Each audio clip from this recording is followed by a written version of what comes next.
Welcome to Common Man Cocktails. I'm your host, Derrick Schommer. I've got with me Paul Sevigny from Disaronno, right? Yes, sir. That is your thing? Yes, Disaronno, meaning from Saronno in Italy. I think most of the people that watch our show are Disaronno fans, more than I would have ever expected. I think it's just the name. It has like a strong, influence to it. Like people love it. I don't know what you guys typically. I'd love to know a little later on what you would suggest for a cocktail, especially for now. Like at this time, like I think most people are used to the standard Disaronno cocktails. I don't know what's famous. It's a very versatile product, actually. Yeah. You can do a lot with it. So okay, then let's start from the base. I know there's a secret recipe, and Yes. nobody can talk about it, and nobody probably knows. I could it. talk a little bit about Oh, it. let's talk about what goes into making the. So the main, actually, if you look at the word Amaretto, Yeah. we'll go into Italian translation again. It means little bitter, and that actually comes from the bitter almond, which is the main flavor profiling in Disaronno. What a bitter almond is if you almonds actually are stone fruits. So if you take an apricot and you slice the pit in half, there's a little almond in there. It's called an almondine, and that's what's called a bitter almond. So really? Yeah, so that's where the main flavor profile of Disaronno comes from. It's the bitter almonds from the inside of an apricot pit.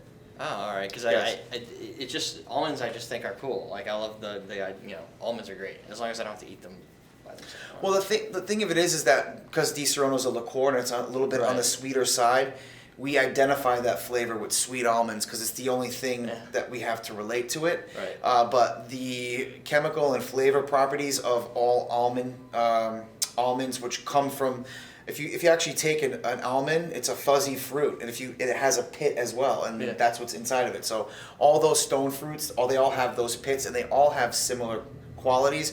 But a sweet almond is the only one we can identify with. So that's why many people, when they drink Disaronno, they think it's almond, sweet almond, but it actually is coming from a bitter almond, which comes from an apricot. Interesting. Yes. So then so that's kind of your base. Is there like other magic sauce that goes into it? Uniqueness? On the secondary flavor profile, it's Madagascar vanilla, which is considered the best in the world. So at the forefront, it's the bitter almond. Secondary would be the vanilla, the bourbon vanilla from Madagascar. And then there's also a touch of cacao in there as well. And that's that's I would say third on the back of the flavor profile. But the first two, the bitter almond and the vanilla, are the most intense in the product. So if you had somebody that had never had this, what would you pair it with? Like I always think orange juice, like for some reason it's just would it works really well. The thing about the product is for cocktails, you can do a lot as far as digestivo, aperitivo, stuff that's real summery, stuff that's really spirit forward, like a Manhattan. We do a lot of different riffs and a lot of different drinks, and the great thing is the flavor profiles itself. So I'll give you, for instance, almond and vanilla are characteristics that you find in barrels. So think about anything barrel aged, like bourbons, some of the aged rums, ryes, aged rums, añejo tequilas. Exactly. Tequila is a great. Actually, you wouldn't think so, but like one of my favorite cocktails you're talking about now is a riff off of Godfather. It's called the Padrino, I call it, and it has añejo tequila and Disaronno equal parts with grapefruit bitters, just stirred and served on the rocks. And just that aging in the tequila and the flavor profile with the almonds and the vanilla goes super well with one another. Because I find it very challenging to get a good añejo cocktail, like añejo tequila cocktails. Yeah. Everybody goes for the blancos and then the reposados if you want something other than a blanco, but it seems like the añejo always gets. It works great with the, well, just like we're talking about the barrel aging. Think about what's in the barrel that's being aged and those flavor profiles, and it matches what our flavor profile is. So it just our brand not only enhances the tequila, but the tequila enhances our brand as well. They work really well with one another. Yeah, that makes sense. And so, I mean, what about sours? Like even like in a whiskey sour or something like that, or? Yeah, I mean the sour has kind of always been our go-to drink for Disaronno. Simple, Disaronno, fresh squeezed lemon. Always got to be fresh squeeze. It puts it over the top. You don't want to use sour mix and just a little bit of sugar syrup. But again, I play with a lot with different sours because it's our main thing in our cocktail strategy. So I'm always, I do a really good bourbon sour with Disaronno.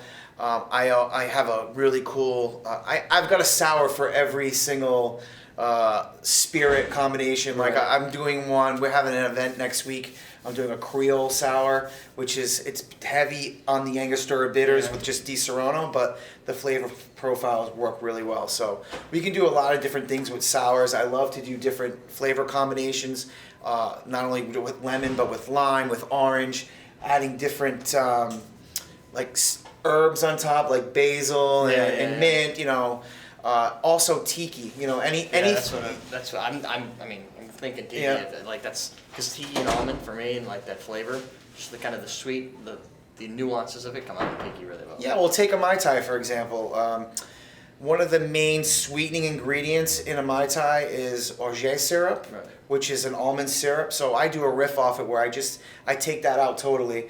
I'll use dark rum and Disaronno equal parts with lime juice, a little Angostura bitters, and a little bit of orange juice. Shake it, serve it over ice, a little mint garnish, and it's great. What's the ABV for the Disaronno? Disaronno is 56 proof.